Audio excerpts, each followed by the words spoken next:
अजीज़ दोस्तों, अस्सलाम वालेकुम। दोस्तों, कल शाम से इज़राइल के दारुल हुकूमत तेल अवीव में कौवे बहुत ही ज़्यादा तादाद में देखे गए हैं और तादाद इतनी थी कि एक बार तो ऐसा लगता है जैसे किसी बड़ी कुदरती आफत से पहले परिंदे आसमान में दिखाई देते हैं। इज़राइल का आसमान इन काले परिंदों से भरा हुआ दिखाई देता है, जिससे वहाँ के लोगों में खौफो हिरास फैल जाता है।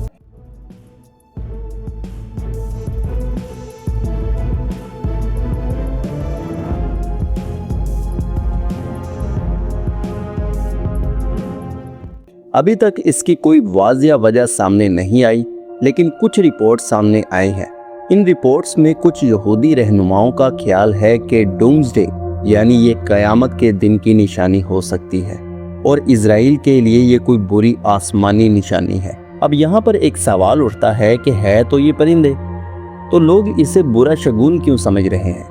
तो इसकी वजह यह है कि कदीम रोमन कल्चर में परिंदों की हरकत को जंग का इशारा समझा जाता था और सोशल मीडिया पर कुछ लोगों ने इसे जंग या तबाही की अलामत भी कहा। इसकी एक वजह यह भी बताई जा रही है कि जब कबील ने अपने भाई हबील को कत्ल किया तो वो परेशान था कि लाश को क्या करे। अल्लाह ताला ने एक कौवा भेजा। कौवा ज़मीन खोद कर दूसरे मुर्दा कौवे को दफन करने लगा। ये देखकर कबील को समझ आई कि लाश को दफन कैसे करना है। तो बहुत से लोगों का ये ख्याल है कि चूंकि कौवा उस वक़्त भेजा गया जब कत्ल हुआ था, तो इज़राइल में भी कत्ल आम होगा, क्योंकि ईरान और इज़राइल की जंग हो रही है। मुख्तलिफ सकाफ़तों और यहूदी रवायात में कौवों के बड़े झुंड को बुरा शगुन समझा जाता है, जो जंग या आने वाले बहरानों से जोड़ा जाता है। इन्हें बाज़ औक़ात नापाक मुर्दार खाने वाले परिंदे समझा जाता है।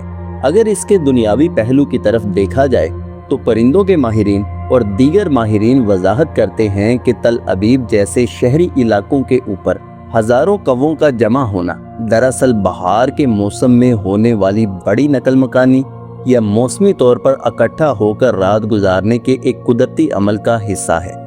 एक ये भी वजह सामने आ रही है कि चूंकि ईरान की जानिब से लगातार इज़राइल पर मिसाइल हमले हो रहे हैं, इसलिए परिंदे इन मिसाइलों के धमाकों की वजह से बार बार उड़ते दिखाई दे रहे हैं। और चूंकि इज़राइल की मिलिट्री बेसिस जंगलात के करीब हैं, इसलिए भी ऐसा हो रहा है। ये वो तमाम हकायक थे जो मैंने आपके सामने रख दिए हैं। आप इसके बारे में क्या कहते हैं?